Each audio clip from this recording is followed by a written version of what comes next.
espíritos no sentido de trazer à humanidade encarnada provas do amor que vela sobre toda a criação.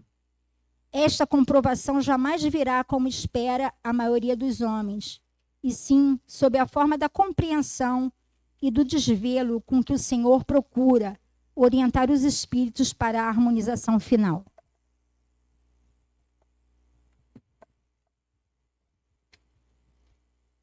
Estamos entregues ainda à tarefa melancólica de retorno ao ponto de partida da estrada real, pois chegamos à conclusão de que ainda percorremos caminhos ínvios.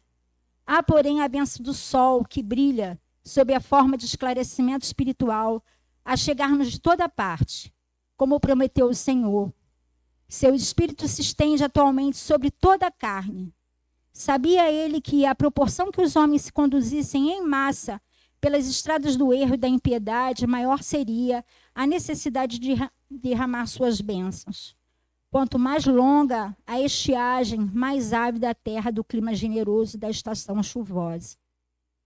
A verdade dita uma vez encanta os ouvidos a ela afeitos. Porém, para que tome foros de realidade, necessita ser repetida, e como uma gota d'água caindo persistentemente sobre a rocha, poderá abrir em cada espírito a consciência de sua autenticidade. Com esse objetivo, novas mensagens irão surgindo à proporção que os obreiros se apresentarem diante do Pai e disserem: Senhor, utiliza meu ser, meus braços, minha voz, e faze de mim um medianeiro do bem que desprezei em outras eras. Cobre meu espírito com braçadas das flores de amor que envias à humanidade, para que de pé sobre o solo da terra possa colhê-las e distribuí-las entre os meus irmãos distraídos das verdades eternas. Talvez, ao contato do perfume que exalam, sintam-se inebriados pelo amor de que sois pródigo doador. Seja cada criatura uma sentinela atenta a receber de coração aberto as mensagens enviadas pelo Senhor e observando através da vigia de sua guarida o humilde mensageiro que se aproxima. Deixe-lhe fixar-lhe a forma e o aspecto para somente meditar na mensagem de luz de que é portador, utilizando-se dela para refazer em si o contato sublime com a fonte da vida. Que o Senhor faça descer sua luz cada vez mais abundante sobre todo o universo, erguendo a humanidade vibrante de entusiasmo diante da revelação do amor infinito. Vemos em cada criatura um cidadão do futuro, em estado potencial. Movimentai com o próprio esforço a dinâmica divina em vosso íntimo, para que no futuro possais todos ser almas risonhas e livres, por vós sentirdes espelhos a refletir com pureza a vontade do Pai. Nicanor.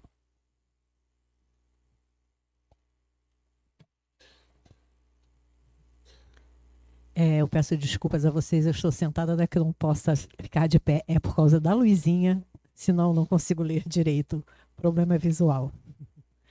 Há dentro da vida uma associação maravilhosa de almas afins que, embora permanecendo em planos espirituais diferentes, coordenam seus esforços no sentido de trazer à humanidade encarnada provas do amor que vela sobre toda a criação. Esta comprovação jamais virá como espera a maioria dos homens, e sim sob a forma de compreensão e do desvelo com que o Senhor procura orientar os espíritos para a harmonização final. Estamos entregues ainda à tarefa melancólica de retorno ao ponto de partida da estrada real, pois chegamos à conclusão de que ainda percorremos caminhos ínvios. Há, porém, não enxergo.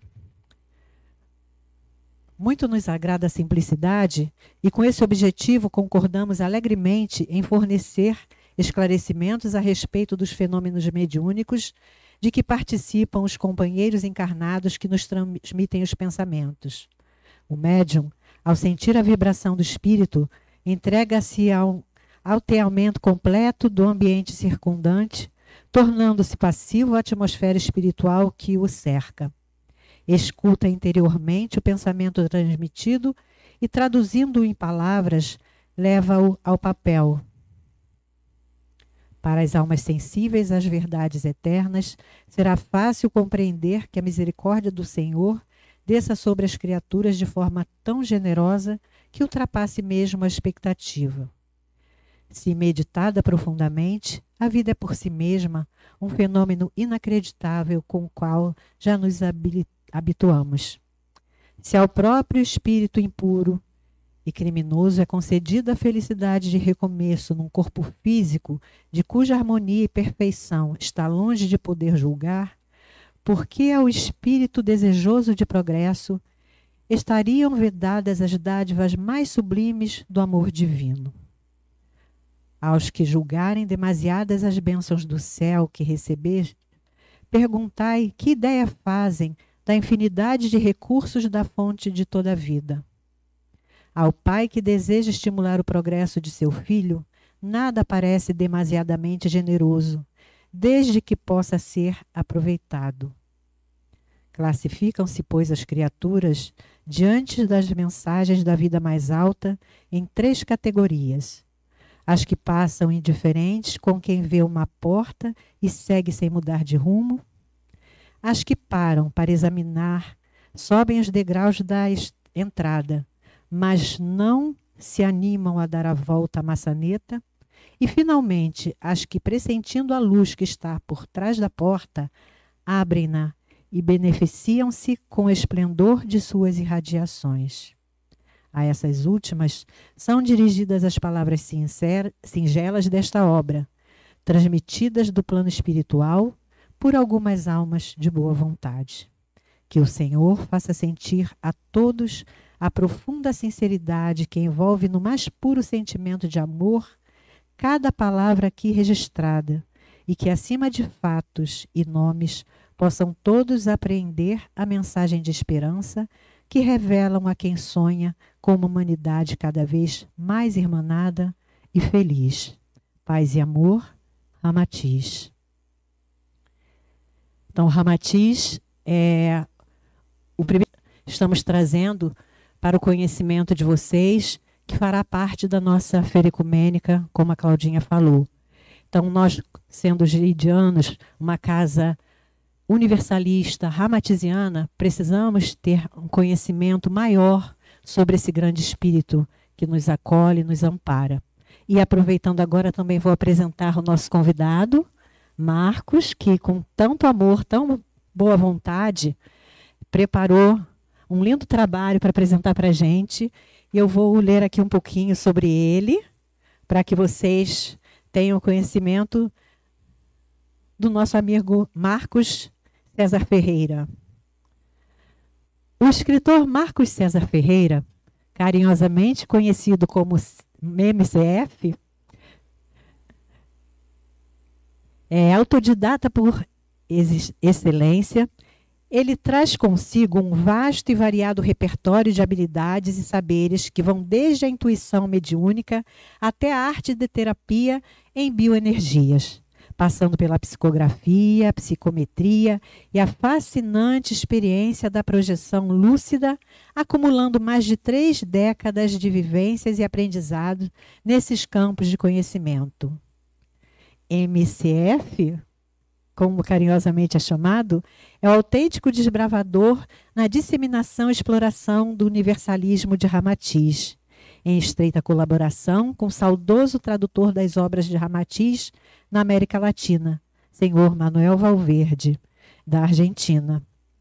Ele dedicou uma parcela significativa de sua vida ao trabalho mediúnico, sendo um médium voluntário, atuante no Grupo de Estudos Integrais Demétrios, situado aqui na nossa Ilha do Governador, nosso querido Geide, não é? Esse grupo desempenhou um papel crucial no desenvolvimento e aprimoramento de sua habilidade, disciplina e sensibilidade mediúnica. Desde os tenros 14 anos, Marcos liderou o dedicado trabalho de atendimento voltado à limpeza mental, emocional e psíquica, conhecido como Antigoécia, Antimagia, por mais de 15 anos. Antes de consolidar sua jornada mediúnica, foi incentivado pelo saudoso APSA, né, doutor Antônio Plínio, fundador da respeitada Sociedade Espírita Ramatiz, localizada na Tijuca. Para além de sua conexão espiritual, também se destacou como líder da divisão de riscos e tecnologias de uma renomada empresa de auditoria internacional. Atualmente, graduado em Ciências da Computação, ele se dedica profissionalmente ao estudo minucioso da auditoria de sistemas de tecnologias emergentes, segurança da informação e proteção de dados pessoais. Sua abordagem notável incorpora a humanização e a espiritualidade em sua atuação nesse campo, erguendo-se como um exemplo ímpar de integridade e excelência profissional. O mentor espiritual desses trabalhos se identifica como humilíssimo Fabiano de Cristo. E agora vamos deixar o Marcelo, nosso presidente, vai falar um pouquinho com a gente. Muito obrigado, tá, Marcos, por sua disponibilidade. Muito obrigada.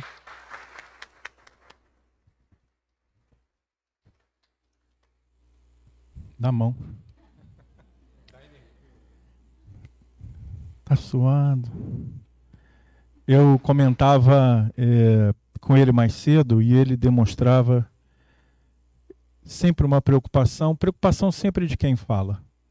Preocupação com a qualidade do público, preocupação com a mensagem a ser transmitida de alta responsabilidade. Ele possui essa informação e esse cabedal. Ramatiz foi aquele que arrebentou as portas do século XX e trouxe para nós um nível de informação jamais visto, talvez até hoje. Esteve antes do seu próprio tempo, talvez continue a estar ainda muito à frente do seu próprio tempo, quando lida com temas que até hoje são motivo de piada em muitos meios por este país e que Ramatiz aborda de uma forma incrível, potente e profunda. Quis a espiritualidade hoje totalmente capitaneada por Fabiano de Cristo, com Tiago, trazendo uma série de amigos espirituais presentes, muito mais em quantitativo e qualidade do que somos agora, um salão cheio também repleto de almas em busca das suas próprias estrelas e que sejam infindas. E claro, eu não vou me demorar porque esta tarde não é minha, esta tarde é dele e ele se preparou para isso, mas terminando com um lema muito querido, de um irmão muito querido, que é Tiago, que sempre se autoproclamou mais preto que a noite. Mas hoje eu encontro uma conexão direta, principalmente com o tema do livro, chamado Estrelas Infindas, e que aqui será amplamente divulgado, qualificado e explicado. E ele termina assim: mais preto que a noite, mas nunca sem e nem jamais estrelas. Então, e que essas estrelas hoje sejam infindas. Sejam bem-vindos, boa tarde a todos, gratidão pela presença, e vamos a isso. Marcos César Ferreira, a palavra é sua. Gratidão. Salva de palmas.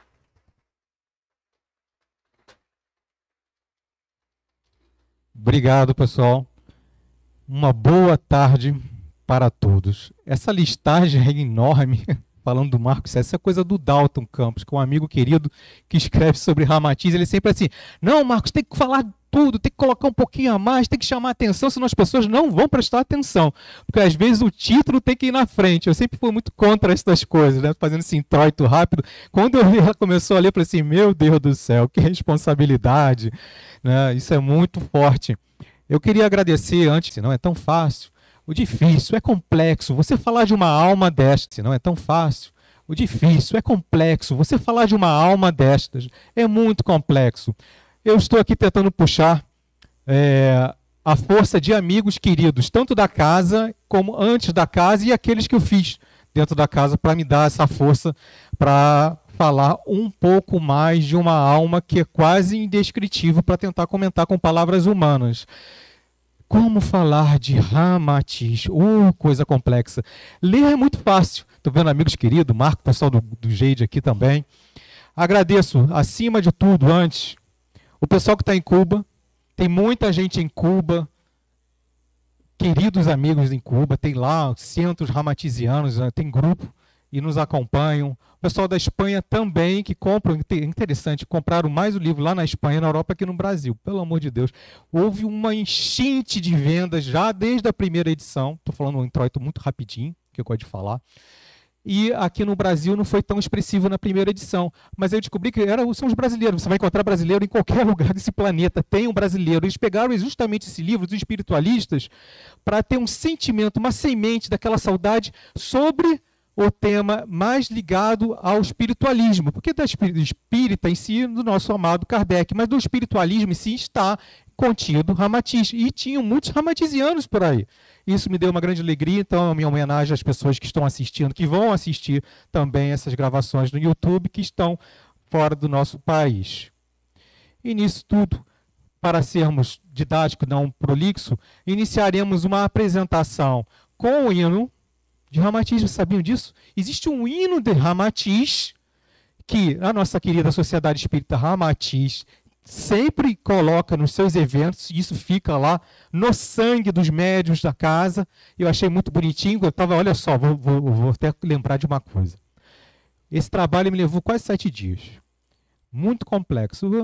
Eu fiquei trabalhando aos pouquinhos, com a responsabilidade das pessoas que serem espíritas, espiritualistas, gente da casa do Ramatiz, e tem minha esposa também, que hoje está me assistindo aqui. Além de ser fonoaudióloga, que deve estar reparando a minha voz, é uma futura psicóloga. Então ela vai ficar me avaliando. Então o nervosismo está maior ainda está diante da diretoria da casa, está alguém muito ligada conosco. Vamos lá. A apresentação ela vai iniciar com o histórico de Ramatiz. Por quê? Porque precisamos falar a essência dele. O porquê, qual o motivo? O que nós vamos ganhar com isso, com Ramatiz? A gente pode ler Ramatiz em qualquer momento. É tão fácil ler, difícil praticar, e quanta coisa ele diz para a gente e que nós não praticamos. Há uma semana atrás tinha um amigo falando assim, eu li todas as obras de Ramatiz. Falei assim, meu Deus do céu, eu não li tudo. Rapaz, uma leitura de Ramatiz, para quem gosta da literatura ramatiziana, tem tanto compêndio de informações que é justamente derivado desse histórico que vamos falar, destas informações de conhecimento, e o cara me fala, eu li tudo. Você leu? Eu li uns 10. Ainda lancei um livro. Porque eu já me sinto responsável por aquilo que a gente lê. Diz Paul Brunton, um filósofo, na verdade um escritor, que diz, quanto maior conhecimento você detém, maior é a sua responsabilidade diante a humanidade. Gente, quanto mais informações nós temos, maior a nossa responsabilidade para a prática. E como é difícil, nós estamos aqui reencarnados no Brasil, Rio de Janeiro, estamos com a nossa dó da nossa sogra, do nosso sogro, da nossa esposa, da nossa filha, temos os nossos problemas físicos. Praticar a espiritualidade é um ato, acima de tudo, de amor, porque nós diante das dificuldades, é que precisamos nos autossuperar. É diante da dificuldade, porque perfeição, se fosse perfeição, nós não estaríamos aqui na Terra, e aqui no Rio de Janeiro, principalmente. Então, eu vou iniciar um programinha aqui, que foi uma ideia também muito importante do hino de Ramatiz. Essa foto aí é da minha esposa, olha só. Até isso está aqui para me mostrar que eu... Né? Olha que interessante. Ela está ali sentadinha ali, ó. É para eu botar a mão aí de vergonha. É para olhar que está me prestando atenção em mim.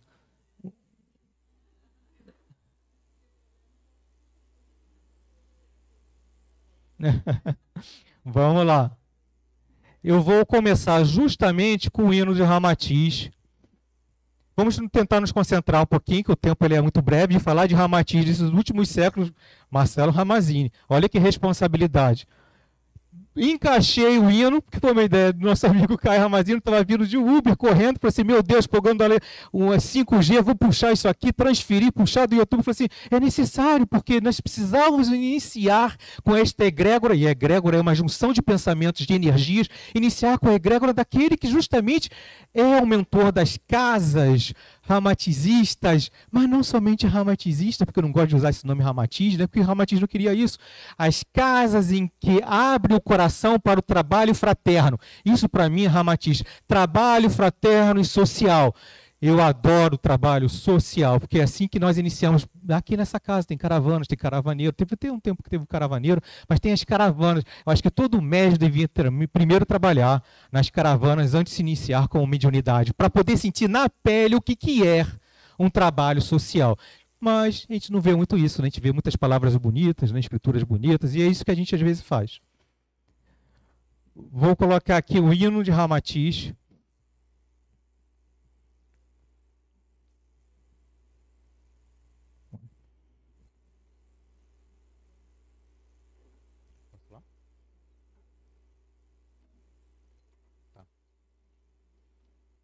Pode tirar isso aqui, né? Porque eu às vezes esqueço que eu não sou espírito, gente. Desculpa. Esse é o hino de Ramatiz. Vamos acompanhar um pouquinho essa letra.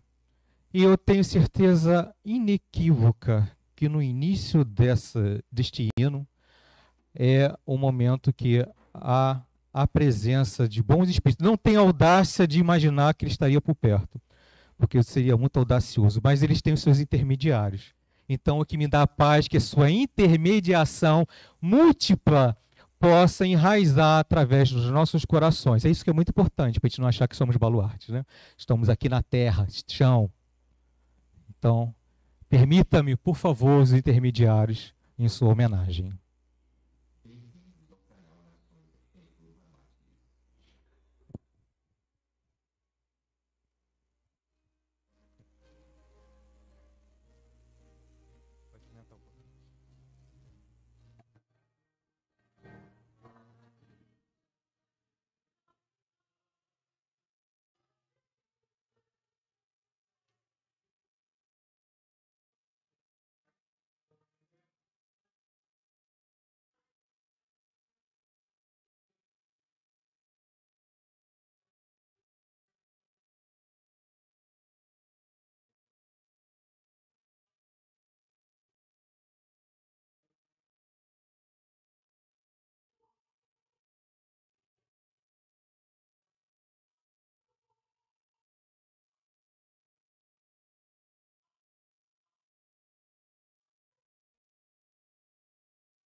Bonitinho, né? Vocês conheciam esse hino? Os médios da casa. Os mais velhos, sim, né? Vamos aqui falar um pouquinho da... Aí é propaganda, vamos tirar. O dia é nosso. Os médios da casa, de outras casas, não conhecem o hino, mas isso é uma questão de respeito. Ainda bem que vocês não levantaram para o hino, acho isso meio esquisito. Acho que se Ramatiz e outros mentores da casa iam pedir, não precisa, né?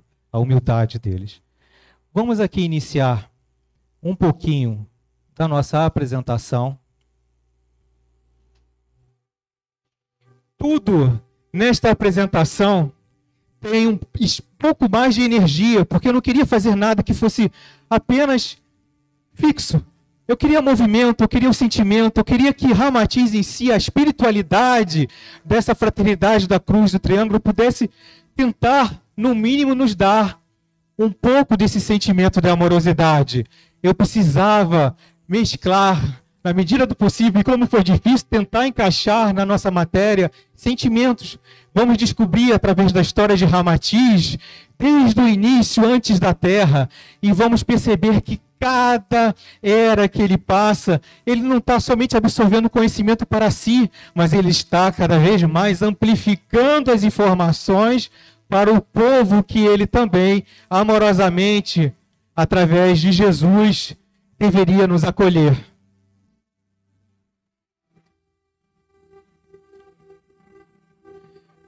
Não poderia deixar o nosso símbolo da nossa casa em vão,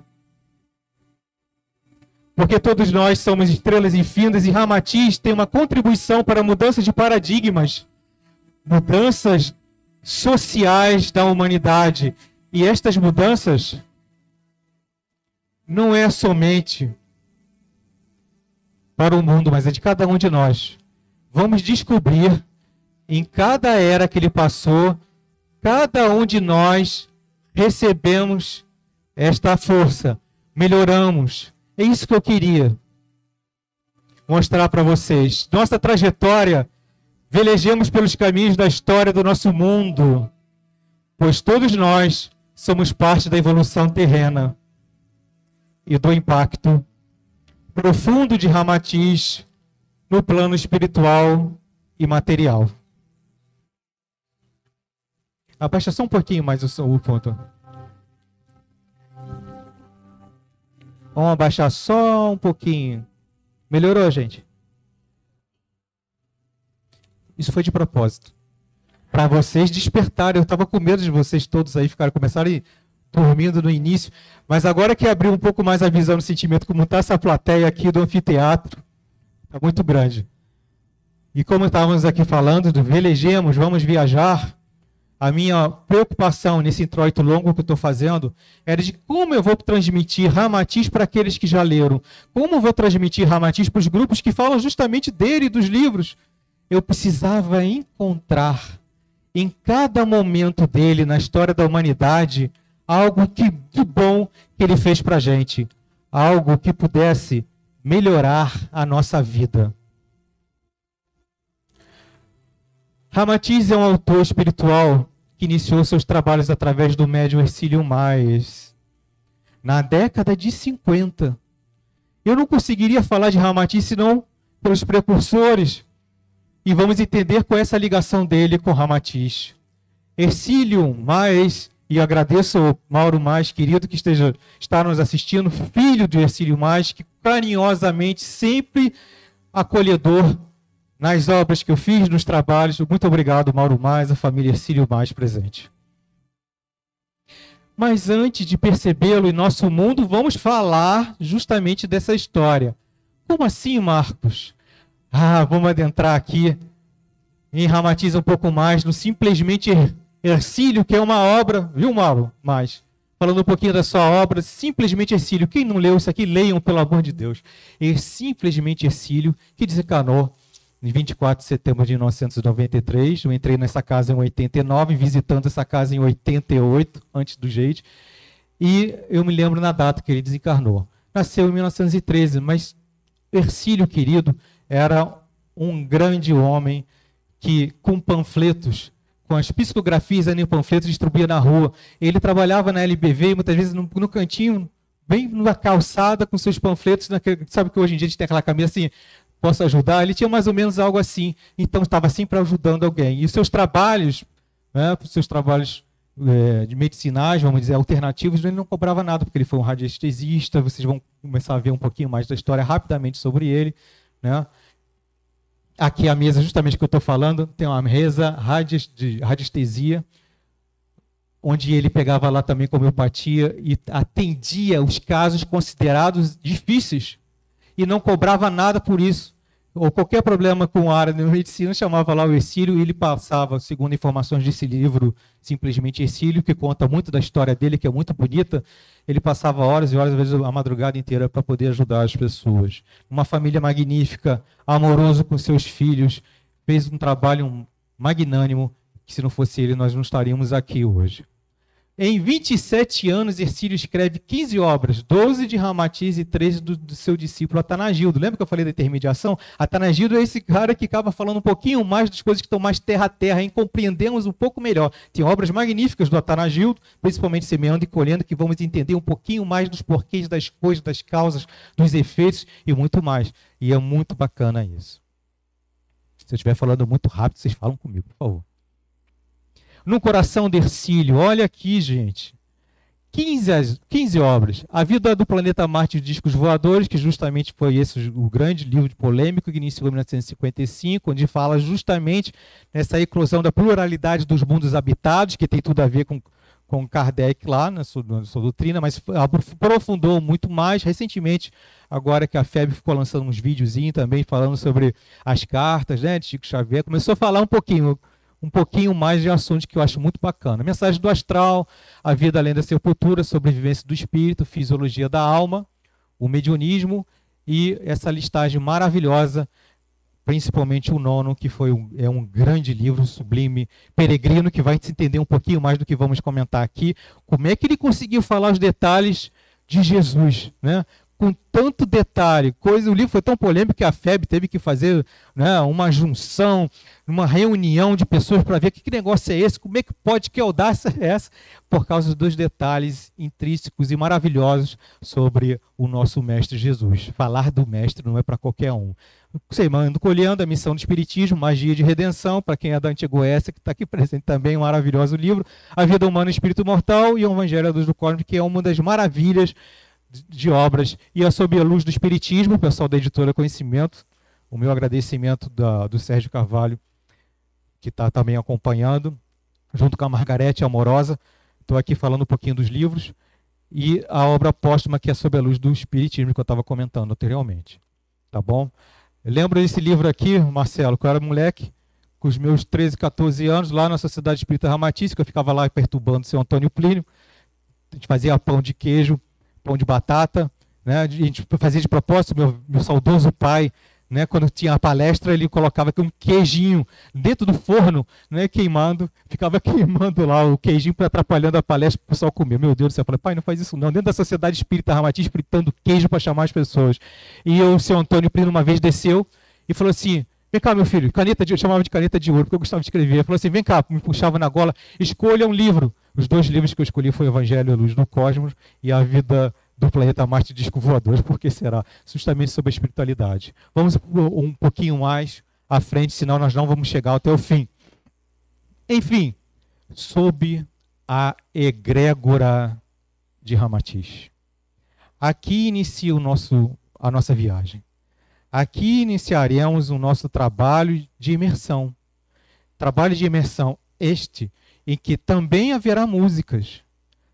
Como vocês sentiram no início, né? Que foi até altinho.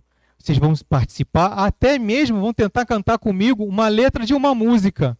Como assim, Marcos? Vocês vão repetir com a minha palavra, porque são mantras importantíssimos. Músicas conhecidas de vocês, o pessoal que é mais antigo também, os mais novinhos vão entender. Esse é um trabalho de motivação também que eles precisavam repassar para vocês. Cada um que está sentado hoje aqui sai com um tratamento espiritual já pronto, hein? Mas não vão faltar. São 24 palestras, né, Marcelo? É um complemento de trabalho. Ah, olha essa tela, gente. Tive que fazer a animação toda, tá vendo? Olha isso. Lá em cima, o espírito de Ramatiz antes da Terra, mas eu queria falar das eras terrenas, mas não, gente, existe sim um caminho longo desse espírito antes da Terra. Ramatiz é um espírito orientador sideral, antes de tudo, que acolhe seus filhos terrenos em nome da governadoria planetária, que segundo nós espiritualistas, entendemos que o governador planetário é Jesus. Ok, gente? Aí vamos tentar buscar lá no fundo do baú sideral esta viagem maravilhosa de Ramatiz. E antes, eu iniciarei com um vídeo que vai explicar um pouquinho mais do que esse Sirius. A gente precisa entender um pouquinho isso, tá? Então temos os nossos vídeos são bem rapidinhos. Prestem atenção nisso.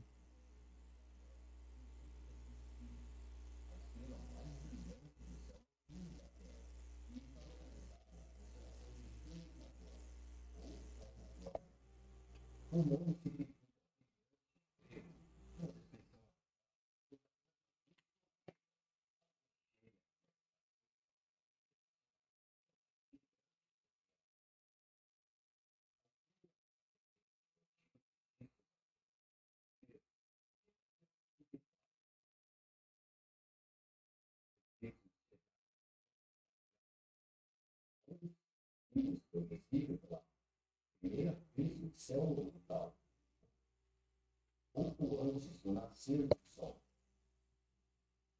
No hemisfério sul, Sírios podem ser observados no hemisfério de dezembro até março. Normalmente, quando as pessoas observam Sírios, a maioria percebe como um único objeto. Mas, na verdade, Sírios é um sistema binário que consiste em 2 sistemas, chamados de Sírios A e Sírios B. Ambas as estrelas orbitam em torno de seu centro de gravidade, conhecido como Vale Centro. aproximadamente 20 unidades astronômicas. Isso equivale a 3 bilhões de quilômetros por hora.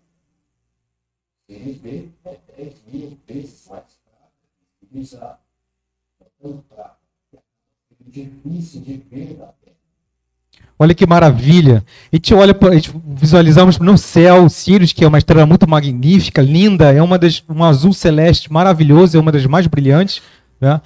E ali nós pensamos que só é uma estrelinha, né? Cada estrela é um solzinho, na verdade. Você vai amplificando, você vê que são 2 estrelas. Segundo a espiritualidade, na verdade são 3. A ciência ainda não conseguiu descobrir, né? Chamamos como anã negra. Essa menorzinha é uma anã branca, geralmente é o final de uma estrela, a vida da estrela. Um dia nossa estrela, nosso Sol, se tornará uma anã branca, tá? Ou uma gigante vermelha, que na verdade é a finalização do seu ciclo evolutivo. E a ciência consegue ver o Sirius A e o Sirius B, que diante desses sóis que estamos vendo aqui, existe uma civilização.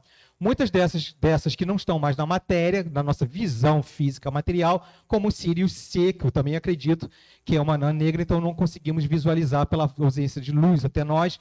E a ciência também está tentando descobrir essa teoria da anã negra, não nesse caso, mas na história, nas questões astronômicas. Prosseguindo. Imigração planetária de Ramatiz. Eita, Marco, vai ficar cada vez mais complicado. Como é que a gente vai chegar para entender um pouquinho da Terra? Se a gente não entende coisas da Terra, como é que vamos entender coisas do outro mundo? Mas precisamos seguir.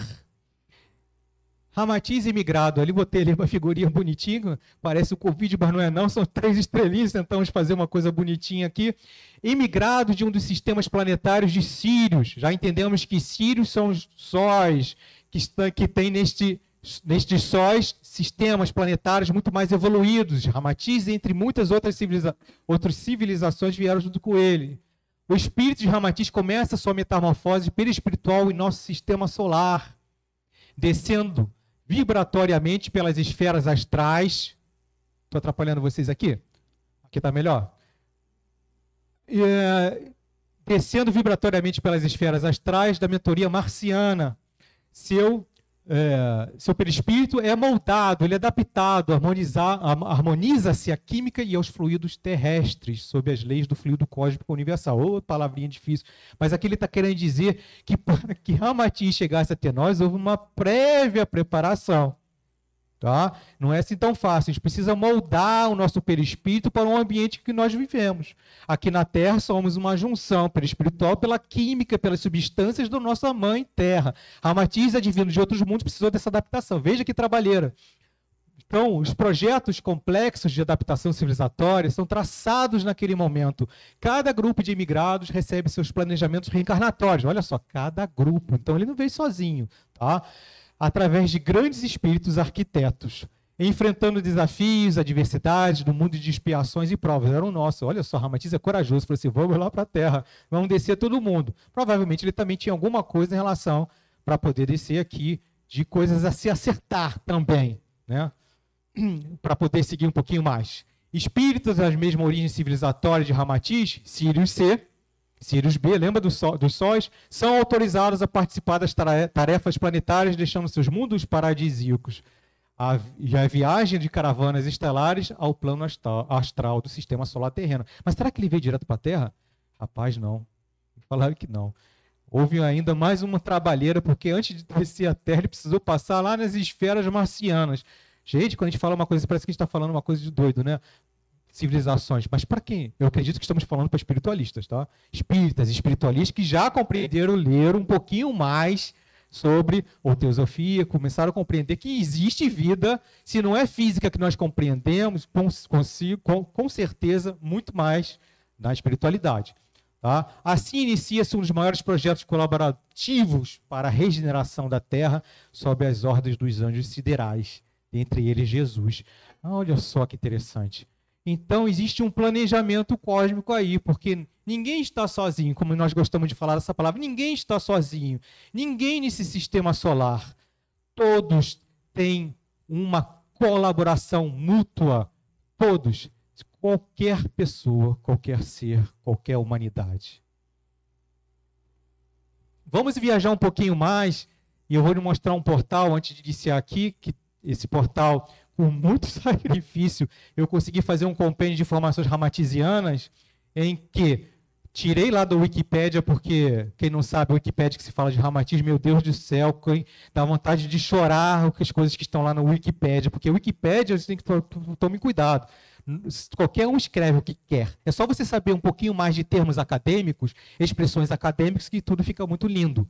Tá? Principalmente materialista. Então, tudo que eu fiz de trabalho, foi o Marcos que também fez, lá no Wikipédia sobre Ramatiz, que tinha todos os grupos, tinha todas as informações genealógicas sobre Ramatiz, foi retirado para botar uma baboseira lá, pessoal. Então, eu tentei replicar esse site, que tem coisas da Wikipédia, mas eu fiz uma animação, eu fiz sozinho esse negócio, deu uma trabalheira grande, mas vamos entender um pouquinho. Esse é o site chamado ramatiz.com, com 2 As, Ramatiz, com 2 As. Vamos viajar um pouquinho, eu estou fazendo uma simulação de como é a civilização que nos interessa no item cosmogênese. Vou passar rapidinho a tela do site. Tem tanta informação, gente, que vocês precisam navegar. Eis que chega a viagem de Ramatiz. Aqui, na nossa própria galáxia, que chamamos de Via Láctea, onde nós estamos vendo aqui, nesse momento, ele saindo de Sírius, essa estrela, das estrelas trinárias, que na verdade não é binária, Sírius A, Sírius B, Sírius C, na nossa mesma galáxia, uma estrela na nossa galáxia, e vai fazer uma imigração planetária para o sistema Marte. Aqui é apenas um comparativo das estrelas Sírius com o nosso sistema solar, tá? Fazendo a adaptação de Marte, ele vai fazer um descenso vibratório até a Terra. Eis que quando chega em nosso plano da nossa matéria, junto com as suas civilizações, com as adaptações, é feito um grande planejamento para que chegasse justamente em que época? A época que mais se falou na era platônica, em que, após o tempo dos continentes desconhecidos por muitos de nós, continentes de Mu, nos continentes de Lemúria, eis que aparece na Atlântida. Da Atlântida, ali ele segue para o Egito. Lá ele encontra grandes personalidades do tempo de hoje, como Allan Kardec naquele tempo, como também outros grandes almas da nossa humanidade. Isso demonstra que todo esse sacrifício que nós estamos vendo aqui, com um propósito muito maior. Que propósito é esse? É porque nós somos importantes. Nós somos importantes. Eles não estão fazendo somente por eles, estão fazendo pela humanidade. Estes seres que nós colocamos muito acima, que temos às vezes dificuldade de falar de Jesus, de fazer uma prece para Jesus, de falar de Ramatiz, nos sentimos tão pequenos em relação a tudo isso. Estas almas já que se acenderam têm tanta humildade que aquele que menos acha que é possível é o que mais terá a ajuda da espiritualidade. Não há um presídio, não há um local nesse planeta, do mais sofrido que seja, que não esteja maior alma estelar, protegendo e acolhendo. Há no presídio grandes almas que assim assistem, grandes almas que assistem, a gente acha que eles estão muito próximos de onde nós estamos achando que estamos na pureza, né? Nessa viagem, um pouquinho mais adiante, enfim, fôlego. Vamos então adentrar nas eras terrenas. Olha que bacana isso aqui, pessoal. Depois que ele chegou, houve um grande planejamento. Que planejamento é esse? Vamos seguir um pouquinho mais. Temos ali um ponto vermelho no nosso mapa. O que é isso? Não tem nada ali, não há nenhum continente. Na verdade, vou voltar um pouquinho. Atlântida não está mais no nosso mapa. Ele iniciou justamente nesse cantinho que vocês estão vendo.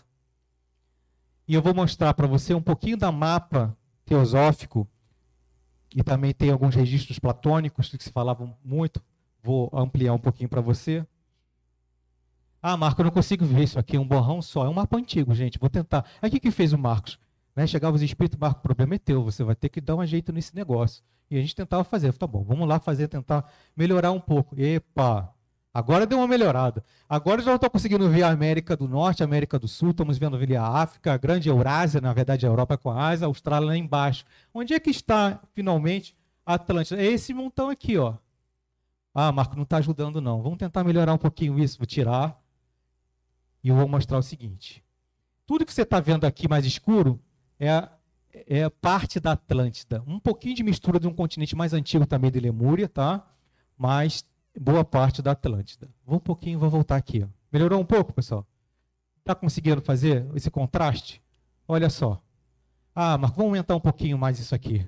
Tá certo. Piorou mais? Não, eles queriam colocar um círculo. Vamos colocar então um círculo verde aqui. É ali, para prestarem atenção, que era justamente nesse canto. Atlântida, por William Scott Elliot, que na verdade é um teosofista, na história de Atlântida de 1896, elaborou por conta de Blavatsky, que foi uma outra grande alma da teosofia, estudos e mencionou Atlantis eventualmente se dividiu em duas ilhas ligadas, chamada Daitya e outra Rutas, que depois foi reduzido a uma remanescente final chamada Poseidones.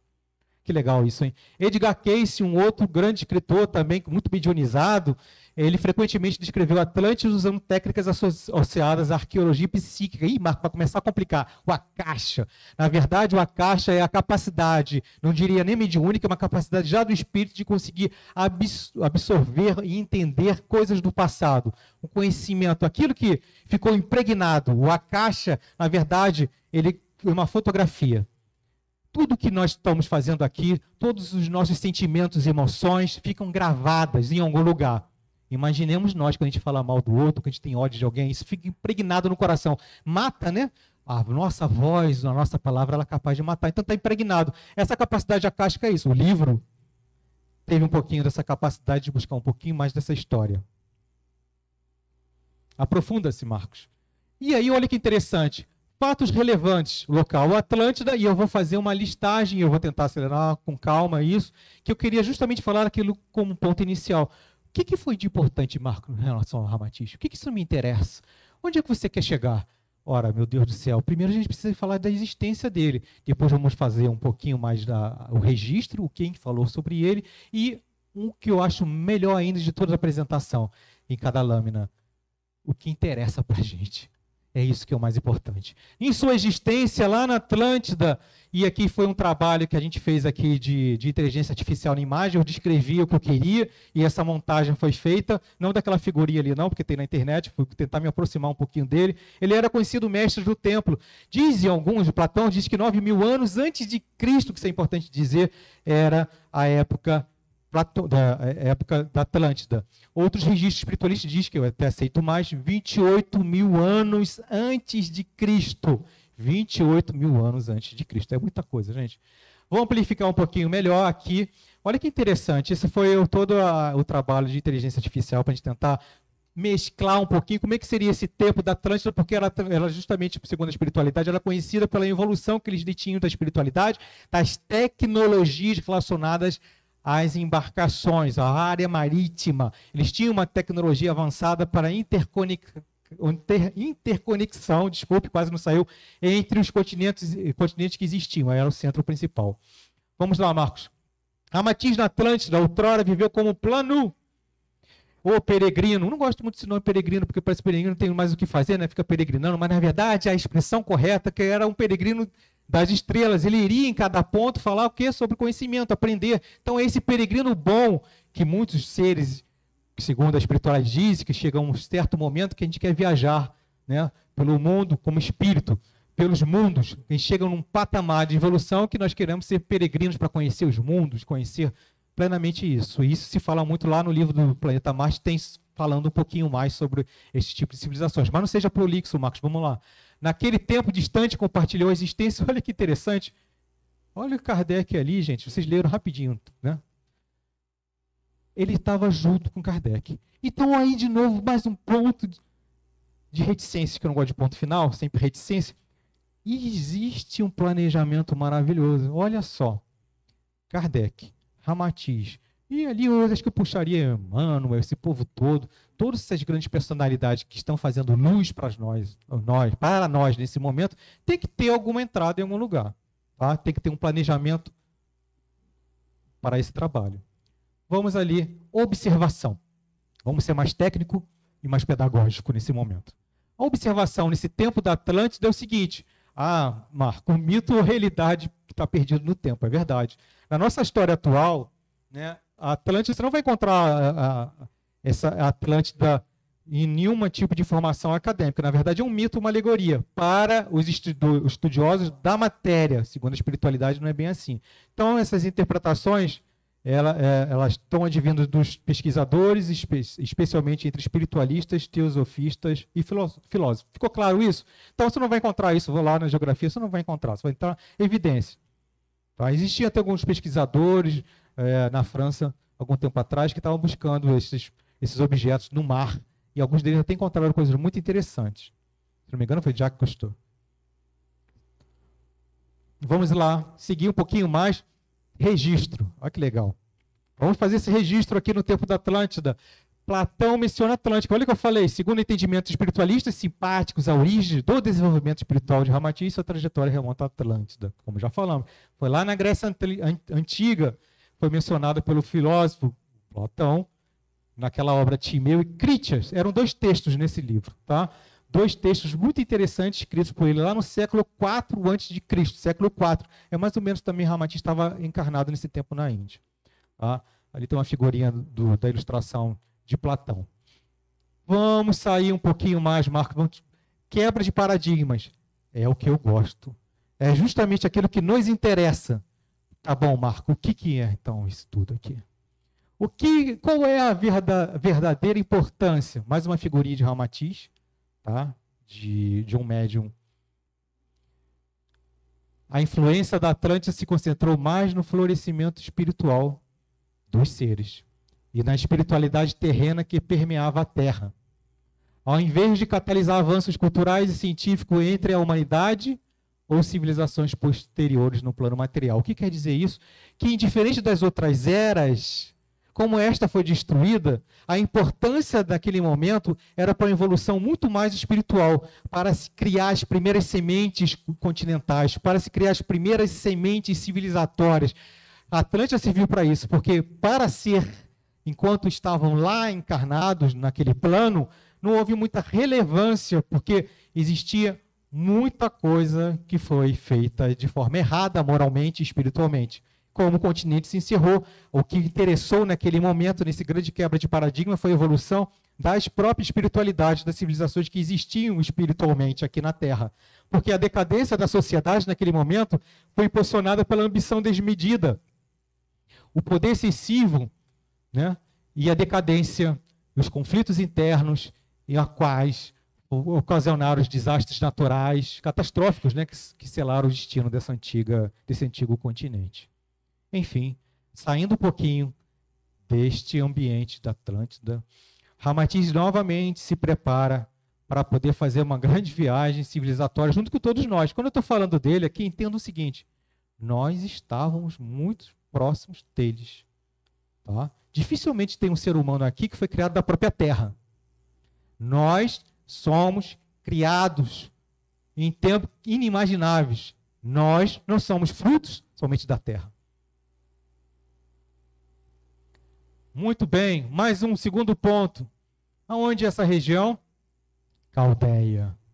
E o pessoal aí do tempo da história vai começar a lembrar. Caldeia, que Caldeia é essa? Lembrar de Mesopotâmia, lembrar daquela região toda onde está Israel, Iraque, Irã, né? O pessoal da área da história. Vamos falar o que é a Caldeia em si naquele tempo, os fatos relevantes, local Caldeia. Vamos tentar ampliar um pouquinho mais esse mapa, Marcos? Vamos, olha essa região. Agora melhorou, né? Egito, fala de Egito, todo mundo lembra do Egito. Egito, a Arábia, a Babilônia, estamos vendo aqui mapas antigos daquela região, onde tinha a Síria, vou botar aqui um pontinho, rios Tigre e Eufrates. Lembram disso na aula de história? Lembram, né, pessoal? Olha aqui, Síria, Damasco. Então, essa região toda aqui que os senhores estão vendo e as senhoras, né, nesse mar Mediterrâneo, era chamada de Caldeia. Muito bem. Caldeia é o nome pelo qual era conhecida na antiguidade a região situada na média Mesopotâmia, quando os caldeus ali se estabeleceram. Mais tarde, este nome foi estendido a toda a região da Babilônia. Mas apenas a zona extrema sudeste da parte sul, né, do Eufrates e o rio Tigre, perto dos desertos da Arábia, deviam ser chamados Caldeia. Ele está querendo dizer que justamente ali bem no meio, entre os dois rios, era o mais importante pelas suas condições mais comerciais. Muito bem, novamente para plasmar nossa mente onde Ramatiz esteve e muitos de nós também. Existência, Marcos, vamos lá, vamos nos aprofundar um pouquinho mais. Olha que beleza isso aqui, pessoal. 3 dias de trabalho isso aqui, parece coisa boba. Vou explicar o porquê. Ramatiz viveu como um Ben Saba. Ele foi astrólogo, matemático conhecido, provavelmente nos anos 605 a 562 a.C. Na literatura vocês vão ler o que nessa parte? Foi um mago conhecido. Eu fiquei assim, peraí, que negócio de mago? Essa expressão mago é tão esquisita para o mundo moderno, né? Falar mago é um negócio de bruxaria. Não, precisávamos entender através da ajuda da espiritualidade, nos aprofundar nesse ambiente como ocorreu. E ali, não, Marcos, você vai entender que cada passo em cada era, a essência do ser humano não se perde, ele amplifica, ele se projeta. Ele sempre se tornou um matemático, ele sempre se tornou um bom astrólogo, porque é o espírito da astronomia. Ele sempre foi um astrônomo, ele sempre se desenvolveu, o que eu quero dizer. Ele pegou as bases em que a paixão dele, quando ele olhava para o céu e observava as grandes estrelas e sentia que não estava sozinho, observava a vida ao redor dele, os animais, os bichos, a civilização, os conflitos, as guerras, as dores. Ele começava a tentar entender esses motivos e queria dizer, nós não estamos sozinhos, eu precisava entender de onde que eu estava vindo, qual era a minha origem. E ele foi estudar, foi praticar, foi procurar matemática. Então a humanidade estava iniciando essas grandes matérias, onde não existia ainda astronomia, ainda era astrologia, onde a química não existia, ainda era alquimia, e este tempo maravilhoso que nós estamos tentando demonstrar.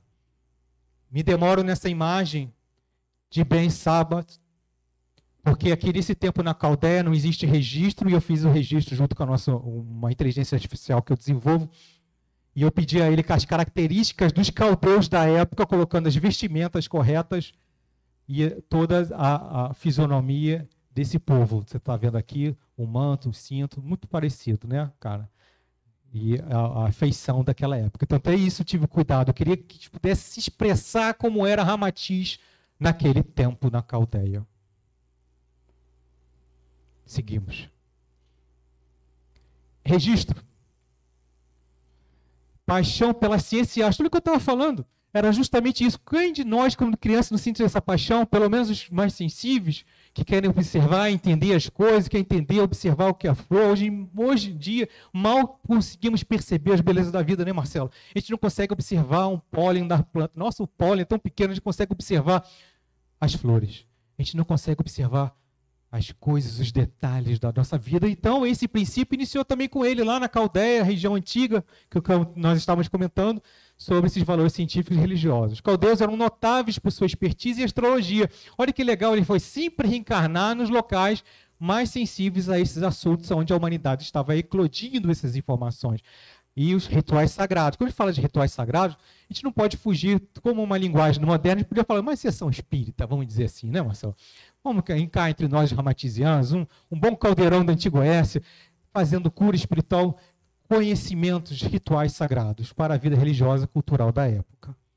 Ramatiz, finalmente, para falar desse tema, ele inspirou e se aprofundou na cultura mística da época, a matemática e a escrita cuneiforme.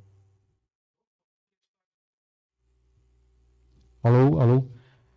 Bom, o que eu quero dizer aqui? Se naquele tempo estava se iniciando a escrita, Ramatiz ia atrás. Quem de nós, na hora da novidade, não vamos atrás, né? Das informações, não queremos saber, ele foi lá atrás e com certeza começou também a fazer os seus trabalhos iniciais da primeira escrita.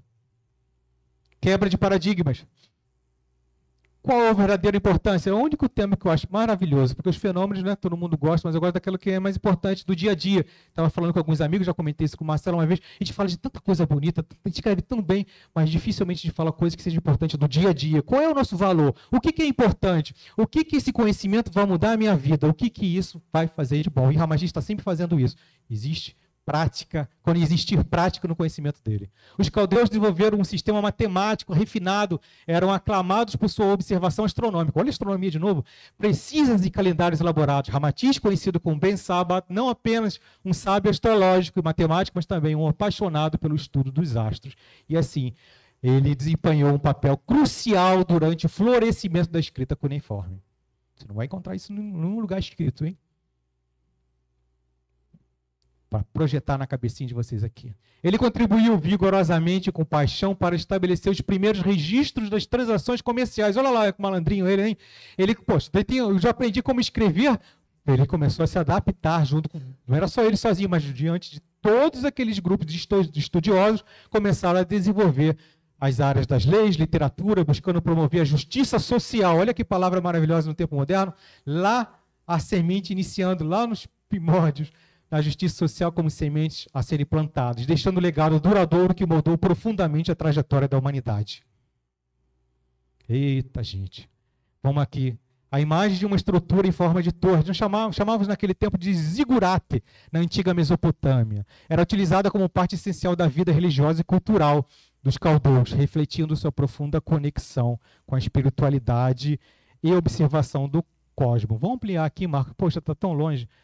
Olha aqui, zigurate. Na verdade, essa infraestrutura toda, quem não gostaria de subir ali, poder olhar os astros, né, poder ter um conhecimento maior sobre a natureza naquele tempo, era onde estavam os estudiosos. Era uma coisa muito fechada, né, não é como acontece hoje em dia, né? Não existia uma informação mais ampla.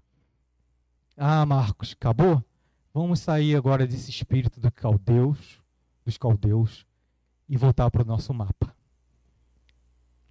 Se ficar demorando, vocês me falam aí, Marcos. Outro ponto vermelho, Marcos, onde ele vai se meter? Egito Antigo. Aí começa. Lógico que não vou falar de todas as vidas, tá? As principais. Egito Antigo. Nesse Egito Antigo, vamos nos aprofundar um pouquinho mais e fazer toda aquela listagem novamente.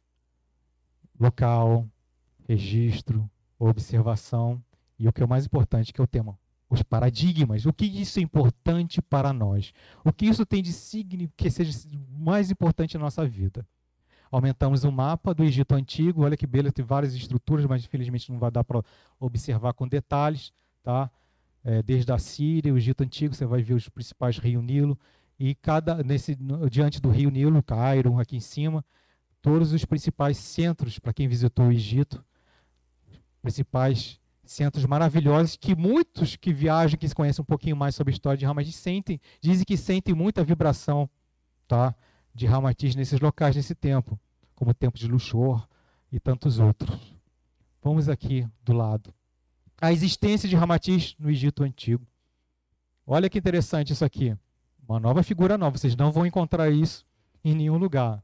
Mais um trabalho de tentativa de melhorias da época, que foi uma figura mais próxima que eu encontrei para poder expressar Ramatiz, e eu vou explicar um pouquinho mais desse tema que está ali do lado que vocês já estão lendo, que eu queria que pudesse projetar a figura humana naquela época, porque ele era considerado um grão sacerdote. E sacerdote tinha um estilão próprio, e ele não matava ninguém, então não tinha nenhuma lança, era um bastão, e temos ali uma representação dele. Segundo o Mauro Mais, nosso querido Mauro Mais, daquele livro Simplesmente Hercílio, leiam, quem não leu, busque, procure na editora Conhecimento. A página 106 e 107, publicado pela editora Conhecimento, Ramatiz foi identificado como sumo sacerdote Shri-Ramat. Você não vai encontrar esse registro nas enciclopédias materiais. Isso tudo são registros da espiritualidade, que tem na internet tudo isso, mas eu queria me aprofundar, porque é muito fácil copiar, né? A gente tem que aprofundar o tema. Shri-Ramat. Nas minhas percepções, olha que audácia, nas minhas percepções, este sacerdote liderava o povo egípcio nas funções faraônicas que incluíam O culto aos deuses, na verdade, é o sentimento que temos a algo maior, que nós fazemos, a nossa prece. Existia um ritual deles lá sobre isso. A administração dos templos, ele cuidava, né, em nome dos faraós lá, e tomava conta, né, o chamado é o porteiro, né, do templo. Vai guardar lá para não deixar ninguém tirar nada do lugar. Tá? Isso aqui não é uma invenção, não. Tá? Esses 6 princípios são os princípios sacerdotais. Tá bom? Alguns faraós que tinham seus sacerdotes eram responsáveis por isso. Ramatiz, se estava nessa época, ele era responsável justamente por fazer isso. O ensino religioso, é como uma juventude, ele estava ali, eu deixo um ponto de exclamação aqui. O ensino religioso, na verdade, ele se preocupava com a moralização das pessoas. À época, tudo bem cultural, mas sobre os valores da vida, os valores humanos. Ele tinha esta preocupação, como todos os outros grupos, religiões têm essa preocupação, quando nós assim não manipulamos ninguém que está dentro dessas casas. Ele tinha um ensino religioso que era especialmente para quem? Não somente para os adultos, porque os adultos é bem mais complexo em qualquer era da humanidade, né? Somos sempre cabeças quentes, cabeças duras. São difíceis de quebrar paradigmas. O cuidado especial, olha só, Caio, desde o Egito Antigo, eram com as crianças. Segundo a espiritualidade, a preocupação sempre inicial com Ramatiz foram para aqueles que justamente iniciam a vida. Era o espírito que estava voltando para a carne. Se eles já tinham esse sentimento de espiritualidade, eles iriam justamente para o foco da sua criança, que hoje chamamos de nossa juventude, né? Todas as casas. Olha que importância. Numa casa espírita ou espiritualista que dê certo, para dar certo, tem que ter evangelização. Tem que ter a juventude. Dificilmente uma casa, seja quais forem, espíritas ou espiritualistas, sem a juventude, sem a criança trabalhando, dificilmente vai crescer. E ali, seguindo Marcos, as consultas divinas. Como que podemos falar disso de consulta divina, gente? Eu diria que hoje em dia seria a mediunidade, tá? É um trabalho ali, vamos sentar, vamos conversar um pouquinho mais. E recebia lá, num bom sentido, a inspiração da espiritualidade e a preservação do conhecimento, é claro, porque precisamos guardar isso em algum lugar, né? E eles guardavam esse conhecimento. 106 e 107, para marcar, pessoal, isso, essa informação. Agora, o que eu vou tirar de importante aqui? Do livro, eu tirei justamente dessa página 106 e eu achei interessante falar desse assunto, o Marcos achou interessante passar essa informação segundo a espiritualidade, a inspiração, que precisávamos falar como iniciou essa vida de Hercílio com Ramatiz e onde que se encontra. Você vai encontrar justamente nesse livro. Tem uma carta muito interessante dessa revelação nesse tempo. Aqui está a nossa figura de Ramatiz, Shirhamat, no Antigo Egito. Registros. Profundo senso de justiça e humanização. O sumo sacerdote Ramatiz, reencarnou no período do faraó.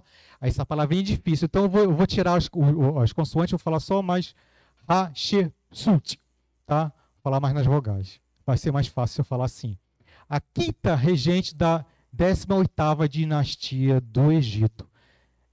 Quem é essa pessoa aqui? O sumo sacerdote desse faraó aqui era mulher. Olha que coisa, né? Já a mulher já estava dominando naquele tempo.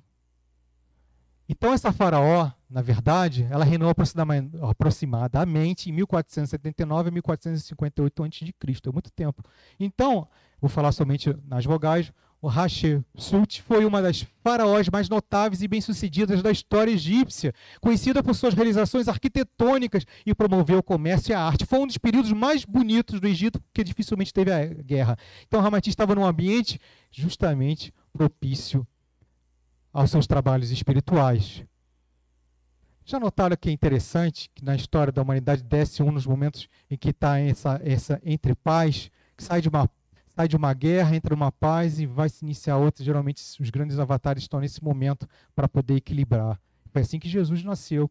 Quem começa a ler um pouquinho mais o Sublime Peregrino vai ver esse desafio, tá, do desafastamento das entidades espirituais mais trevosas para poder descer. O Francisco de Assis, nessa época também, no tempo das cruzadas, houve um magnífico trabalho de poder ele descer. Senão esse povo não trabalha, não consegue. Vamos avançar, o tempo é rápido. Ramatiz teve a oportunidade de praticar princípios de humanização e aplicar seu conhecimento em religiosidade e astrologia durante um momento oportuno de paz na história egípcia. Legal isso, né? Você vê que cada pontinho, ele crescia mais, mas a humanidade crescia junto com ele. Aqueles que estavam do lado justamente amplificava isso. Nós temos isso dentro de nós. Cada passo desse temos dentro de nós como semente, precisa germinar. Então não adianta falar assim, nossa, Marcos, o cara é um avatar lá atrás desses seres todos. Mas eles tentaram pelo menos praticar. Nós temos esse conhecimento. Olha quanta informação estamos tendo aqui no dia de hoje. Olha quanta informação temos nos livros. Basta praticar. Como é difícil? É difícil, mas ninguém pode dizer que não temos o conhecimento. Na hora que a gente faz lá o pós-túmulo, todos vão dizer, você sabia, a consciência é o maior tribunal que existe dentro de nós. Não tem como esconder. Depende de nós. Aqui nesse tempo, vamos lá um pouquinho mais.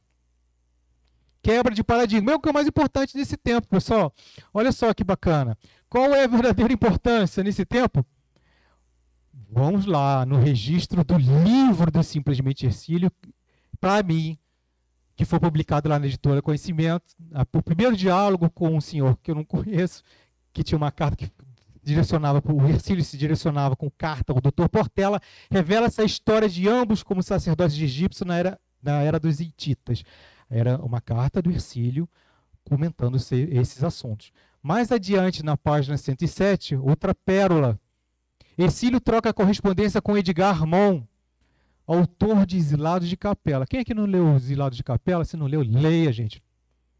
Exilados de Capela. E outras obras notáveis. Ele enviou essa carta. Vamos olhar essa cartinha mais de perto? Comandante Edgar Mon, prezado confrade, carta de 7 de setembro de 1957. Não o conheço pessoalmente, ele se dirigindo a um amigo dele, mas eu conheci seu espírito no Egito, no tempo da invasão dos hititas, quando, num elevadíssimo cargo, tinha de decidir entre minha vida e a morte. Hercílio, naquela época. Contrariou as regras tradicionais e libertou-me, porque era um sacerdote. Só o sacerdote era capaz de salvar alguém. Então Hercílio foi salvo através de um sacerdote que o libertou, permitindo que exilasse para lugares seguros, porque ele fez alguma coisa naquele tempo, Hercílio. E a entidade que interveio conseguindo o feliz desiderato é a mesma que da Indochina veio chamar-se Ramatiz. Hercílio, naquele tempo, era um trabalhador, né? Não estava tão evoluído espiritualmente, mas foi salvo aí através de Ramatiz, através de algum problema que Hercílio causou naquele templo, e assim foi salvo, né, da morte. E noutra data, em 7 de maio de 1970, passando pelas mãos a sua carta, em 3 de janeiro, reativou-me a saudade de tempos idos do Egito, quando o caro amigo, assessorado pelo sacerdote Shirhamat, dirigiu o povo egípcio na funções faraônicas, tá? Daqueles princípios lá atrás que eu falei dos 6. Devo-lhe o favor de ter sido banido e não enterrado vivo, como era de praxe, pois andei fazendo uns contrabandozinhos pela fronteira. Esse é um registro muito bacana, né, que mostrando que o Hercílio, naquele tempo, aprontou todas naquela. Se Hercílio aprontou, imaginamos nós, no tempo do Egito, né, com certeza não foi só correndo do camelo. Muito bem. Saímos do Egito Antigo. Não sei se eu não vou ter tempo aqui, hein? Vai me cutucando. Vamos acelerar um pouquinho mais. Grécia. Na Grécia, amplificamos um pouco esse mapa, tá? Todo mundo conhece um pouquinho do mapa. Também muito próximo ali, Macedônia, Tessália, Creta. Esse é o tempo aí. Vamos acelerar um pouquinho. Vamos num local aqui na sua existência. Pitágoras. O que ele dizia? A melhor maneira de viver é contemplando e amando a harmonia e o equilíbrio das coisas da vida. Sentir-se imortal, pequeno e limitado, nos faz aproveitar mais a vida. Ele queria dizer ali que enquanto nos sentirmos aí nesses limites da nossa morte, do nosso reencarne, a gente precisava acelerar a nossa vida, a gente precisava fazer mais coisas boas, a gente precisava fazer algo de útil para nós, a gente precisava melhorar. Isso era Pitágoras. Também numa inteligência artificial melhoramos a foto. Vamos ampliar um pouquinho mais aqui. Pitágoras de Salmos, o sábio que caminhou entre 570 e 495 a.C., um nome eterno entre os maiores pensadores da antiguidade. Sua mente iluminada adesião à matemática. Olha aí de novo, voltando às matérias, enriqueceu a filosofia, a música, de novo, a música principalmente, e ecoou através dos séculos. Né? Pai dos números, não vou ler tudo, mas o que é mais importante aqui, que diante da sabedoria dele, ele tentou representar cada vez mais a harmonia, a saúde e a disciplina. E seus discípulos formaram o clube pitagórico, acreditando que a matemática é a essência de tudo, a chave que faz girar o cosmos e a vida humana. Ex-Pitágora.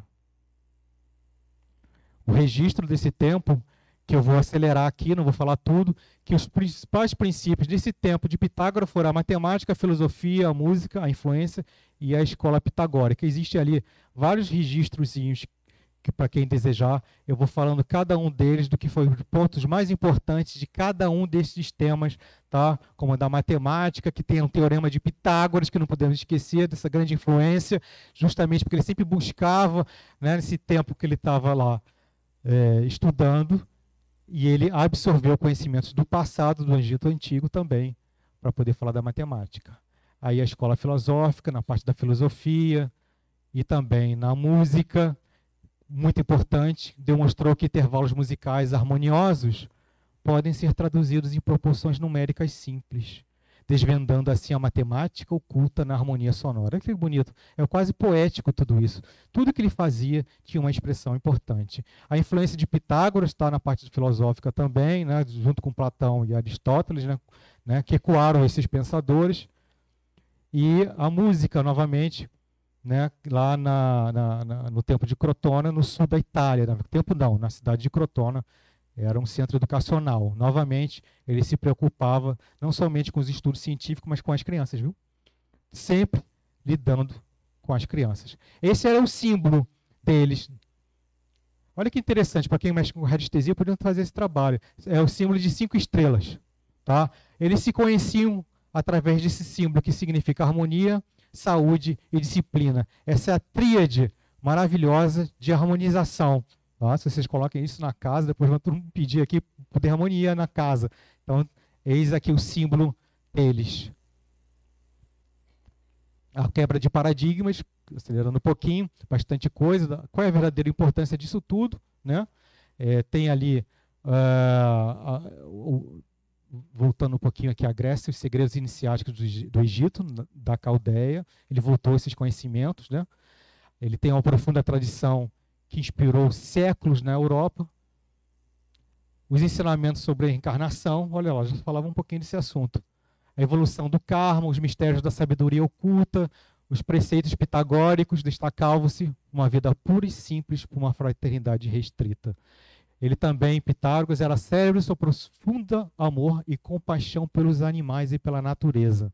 Olha que beleza isso. Você vê que nunca se perde, né? Você vê que esses sentimentos sempre se seguem. É isso que é maravilhoso nesse tempo da Grécia Antiga. Aí, eu botei 2 símbolos importantes.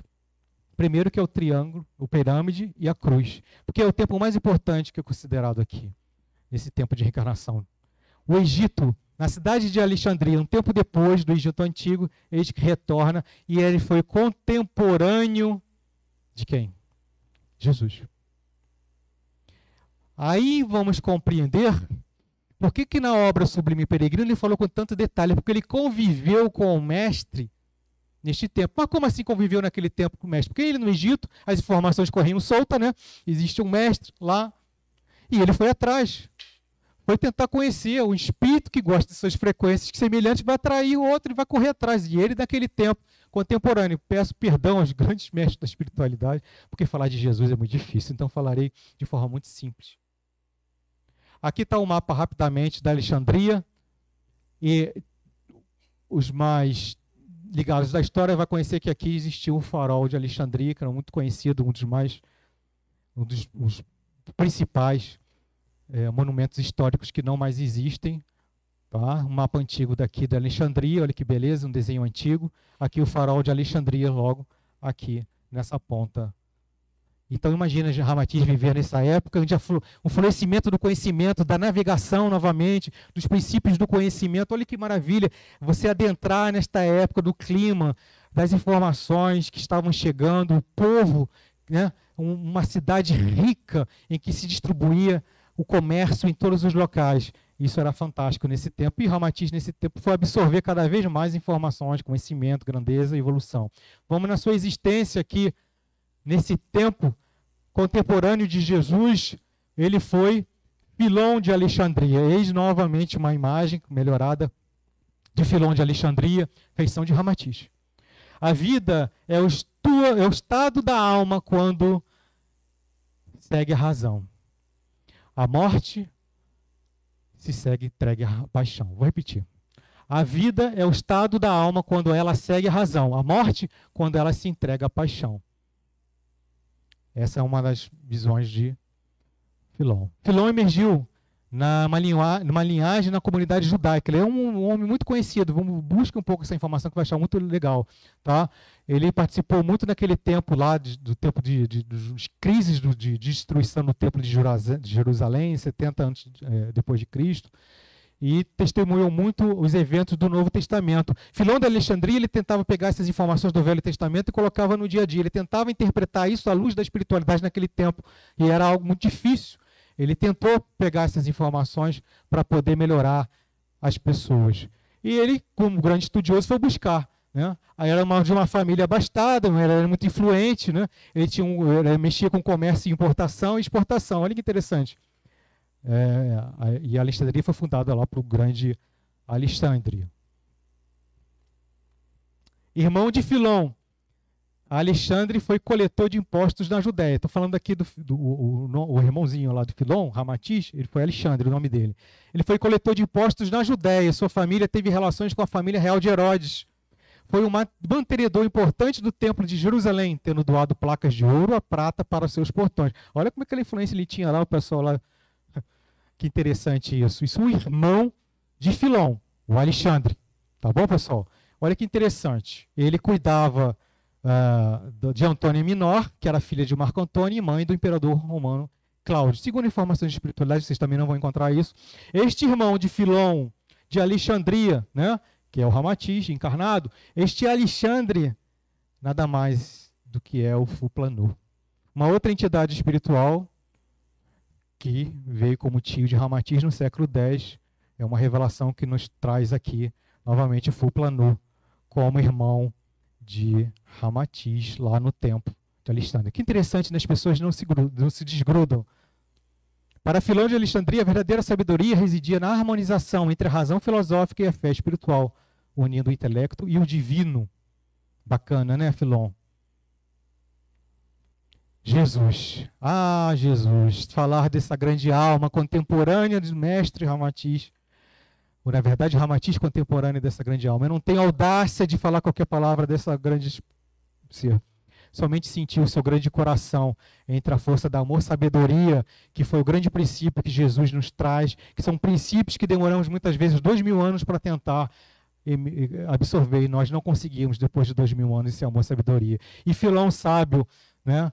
Ele foi esse chamado, que ele foi atrás da Palestina, ele foi encontrar o mestre Nazareno, e lá, movido por essa curiosidade, porque um ser sábio vai procurar saber, e lá buscou o mestre e conviveu com seus familiares, com seus discípulos, e ali conviveu com as dores e as descobertas que Jesus fazia.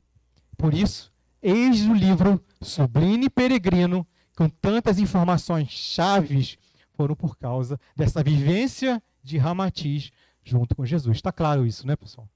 Do encontro nasceram relatos preciosos, de novo, justamente do sublime peregrino.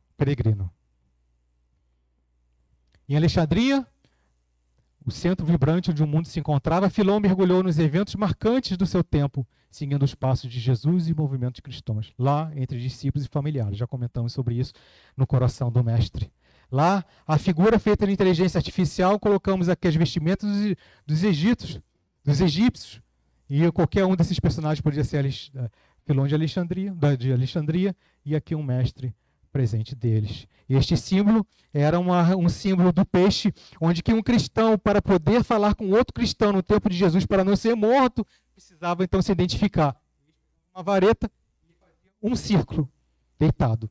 Chegava um outro, que era cristão, fazia um círculo também, deitado, para se formar um peixe. Então, eis o símbolo de que eles reconheciam os cristãos. Isso ficava, geralmente as crianças, novamente, faziam isso nas portas dos seus pais, né? Que seguiam Jesus, e eles faziam esses registros. As crianças eram as primeiras a correrem, levadas para poder dizer que os discípulos estavam chegando ou que o mestre ia falar. Eu ficava imaginando como essas crianças faziam isso, levadas para poder falar que o mestre estava chegando. A quebra de paradigma nisso tudo, pessoal, nesse olho para poder observar vocês, estão prestando atenção, ninguém está dormindo, esse olho para justamente falar um pouquinho disso.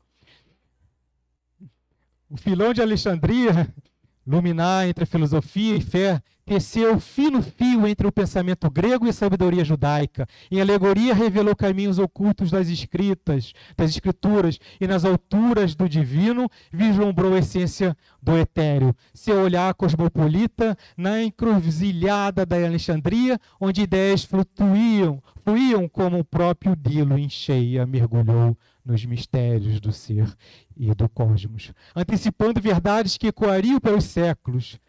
A patrística cristã semeou sementes de luz que brotaram nos pensamentos de Clemente e Orígenes, que eram pensadores naquele tempo, entrelaçando a fé e a razão como fios de um manto sagrado num diálogo eterno entre o terreno e o divino.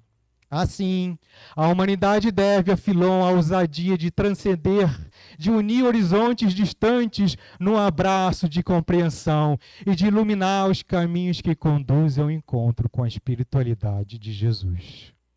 Eis o maior princípio de Filon de Alexandria com Jesus. Seguimos, passei mais rápido. Na Índia Antiga, finalmente, depois disso tudo isso, estamos explorando isso tudo, temos mais tempo?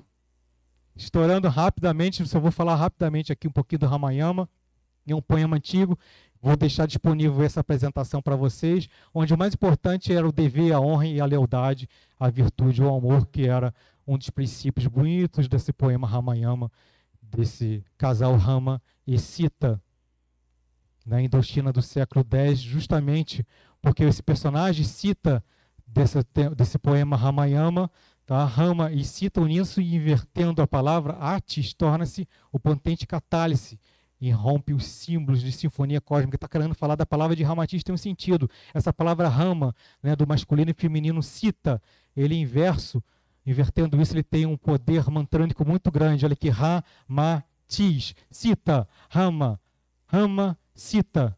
E aí temos Ramatis, é mantrânico, Ram, entra energia, Ramatis, Ramatis, é muito mais forte também como um Om, né? Om, você sente aqui no peito, mas Ramatis, esse é um mantra. Se vocês usarem isso, vai ser uma mediunidade maravilhosa para vocês mesmo. E aí eu vou só ampliar um pouquinho mais aqui e seguir ele entre os tempos dos 17 discípulos, que eles conseguiram botar essa túnica azul. É um tema muito comprido, muito grande. O slide anterior falava dos orfanatos, tá? Não tem tempo. Depois eu posso mostrar um pouquinho mais para vocês. O que é mais importante disso tudo, pessoal, é que nesse tempo todo, nessa grande viagem, chegando aqui no Brasil, onde nós estamos, vamos seguir um princípio para acalmar a nossa alma, para poder já começar a finalizar, nos pedindo pelo menos vocês me aguentarem um pouco mais de 10 a 15 minutos. Posso? Mais 10 e 15? Para poder ter uma interação. Quero vocês aqui saindo com atendimento espiritual, porque vocês vão ouvir um pouquinho mais da musicalidade para sentir que essa história de Ramatis. Ramatis está trazendo não somente conhecimento, mas essa interação de energia. Precisamos entender que cada um de nós, como átomos, somos formados por átomos. Cada átomo tem um magnetismo.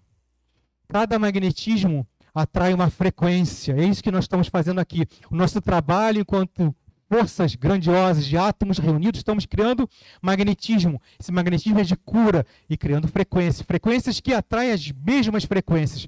Eis a beleza da vida. nos nossos relacionamentos, nas nossas relações sociais, nas relações de trabalho, eis e Ramatiz. No vasto teatro do cosmo, campos elétricos e magnéticos tece a trama das estrelas, enquanto a gravidade, com seu abraço invisível, une galáxias e molda a dança dos planetas. A energia, em suas inúmeras formas, flui incessantemente, alimentando o fogo das estrelas e o pulsar das células. No entanto, a vida é uma sinfonia que vai além dessas forças invisíveis. É a chama da consciência que desperta a mente, a sutileza das emoções que tocam o coração. É a profundidade das experiências que molda a alma.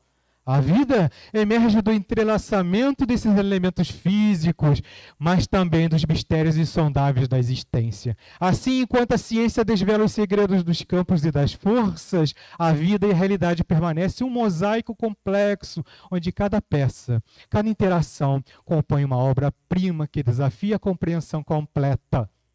E no mistério e na maravilha desse entrelaçamento que encontramos a verdadeira essência do nosso ser. Poema de Flambiano de Cristo. Nisso, entramos na interatividade para vocês entenderem tudo isso que eu falei. Átomos, frequência. Vamos fazer uma simulação matemática e prestem atenção que cada ponto que se mover nessa simulação matemática de um átomo, de uma frequência, de um campo, tem tudo a ver com nós, tem tudo a ver com nós como relacionamento entre pessoas. E vamos entender isso agora. Simulação matemática. Presta atenção.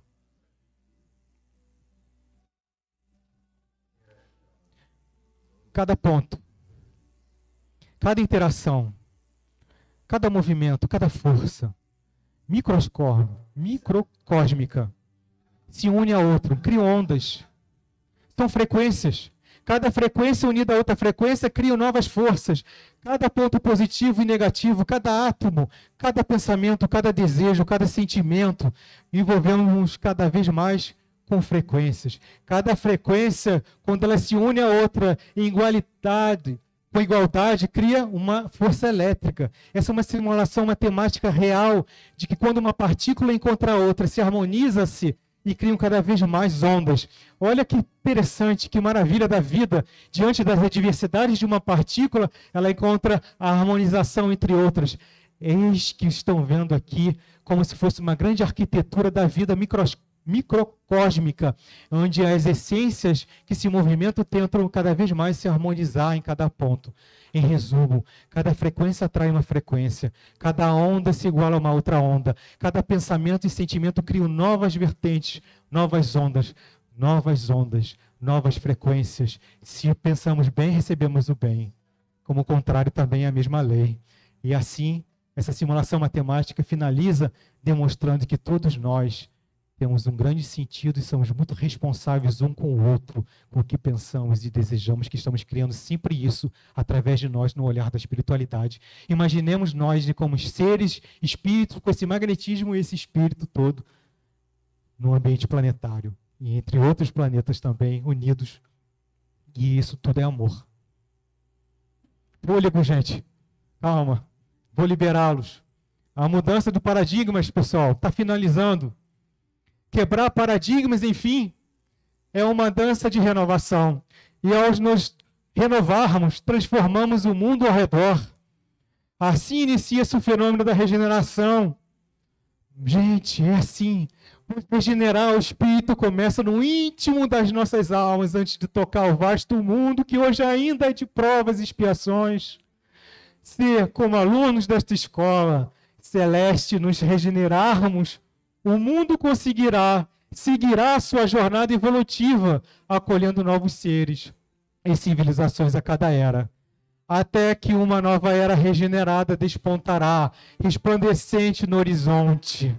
Isso quer dizer que, se nós não aproveitarmos esse momento, a Terra continuará. Ela receberá novas civilizações, novos seres, porque o destino é a evolução, é o progresso. Jamais vamos retornar para trás, não vamos regredir, vamos evoluir. Esta mensagem também de Fabiano, de Cristo, diz o seguinte: se não aproveitarem agora, eis que virá novas civilizações e aproveitarão este mundo, enquanto nós sairemos para outros, para tentarmos assim, também pelo amor ainda que pela dor, amar o outro e aprender a amar o outro e os seres que estão ao nosso redor. É isso que é o mais importante, é um dos sentidos da nossa vida, é de tentarmos fazer esse diferencial, sermos diferentes e aprendamos uma coisa, isso tudo não é por eles, eles estão aqui por nós, eles estão aqui, os seres, os avatares, seja quais forem, eles estão por nós. Deixam as evoluções maiores para muitas vezes se paralisarem para acolher a cada ser na Terra.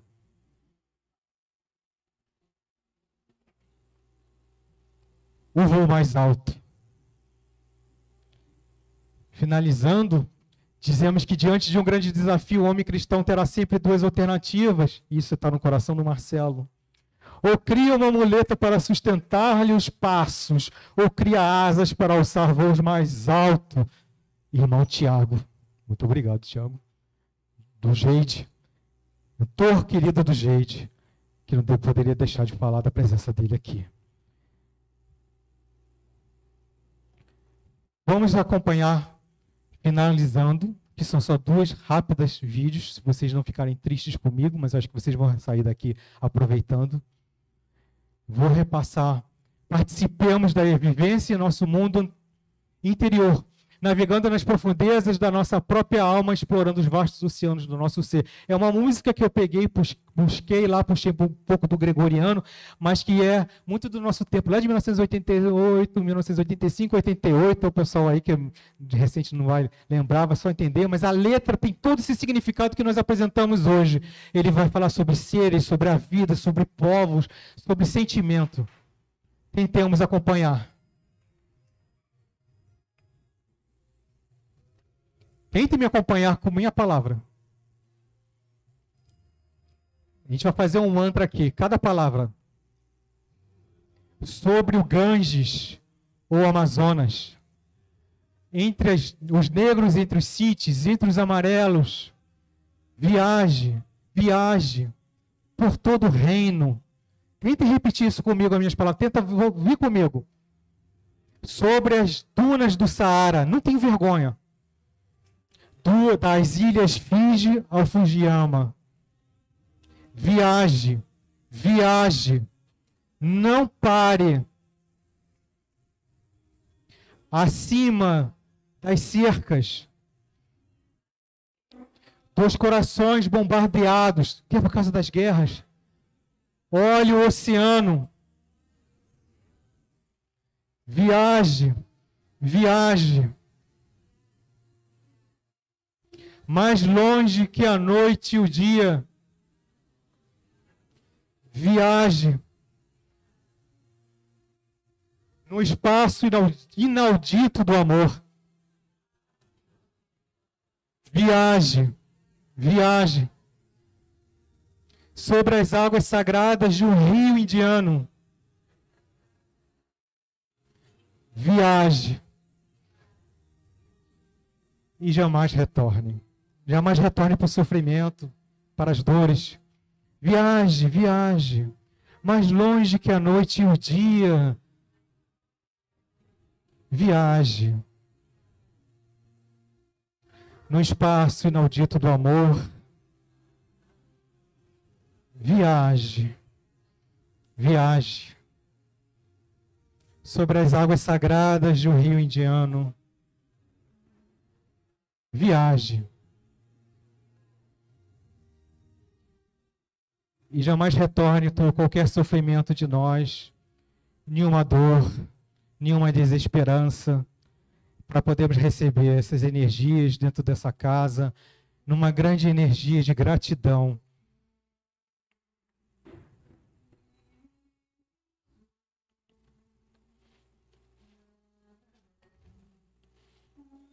Mais do que um minuto, a homenagem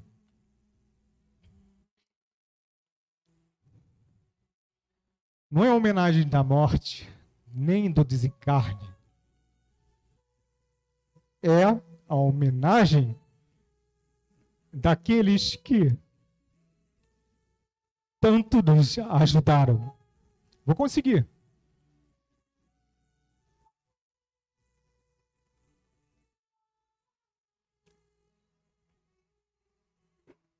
obrigado. Ao Franklin Moreira, do Fake, a Arthur Roxo, querido,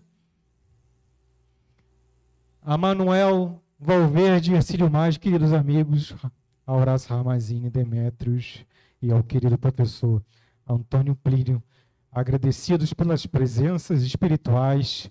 E finalmente, finalizamos de vez, eu prometo que vocês vão voltar para casa, que essa é uma mensagem de esperança, para que vocês possam voltar para casa com a paz, com o amor e renovados, porque essa mensagem é para cada um de vocês, encarnados e desencarnados presentes, que estão sendo recebidos e sendo tratados, possam receber essa mensagem com muito amor, em nome de Demétrios, de Tiago e de Bento.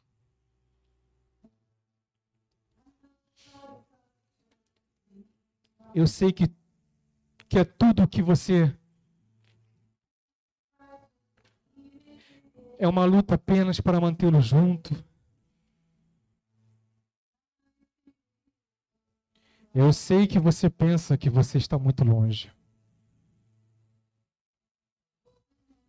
Mas a esperança nunca está perdida. A esperança nunca está perdida. Espere. Não deixe ir as oportunidades. Espere.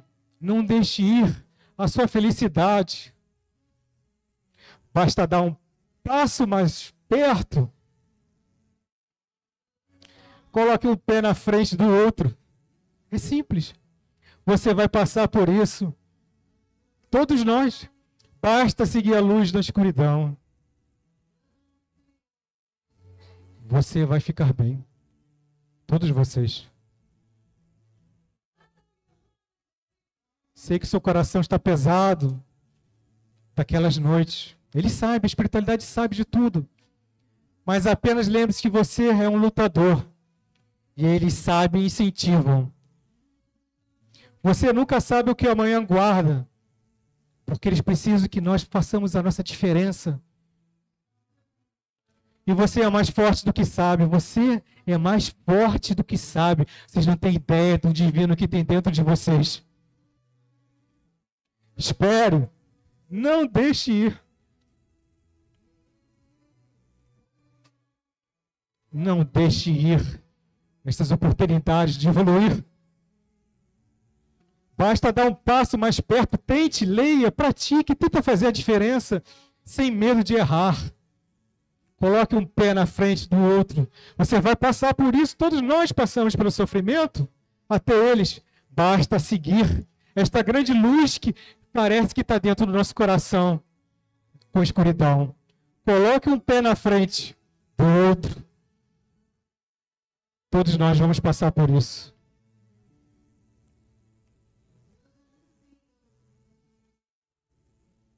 Todos vocês ficarão bem. A espiritualidade sabe disso desde antes de nascerem. Porque não é por eles, é por vocês.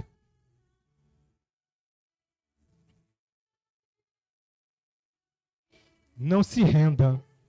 Não desista este que pensou que quer desistir. Porque você está protegido e sairá daqui com uma nova esperança. Tenha certeza que eles sabem do seu sofrimento e da sua dor. Porque não é o fim. É só o início de tudo. Eis a nossa vida. Eis Ramatiz.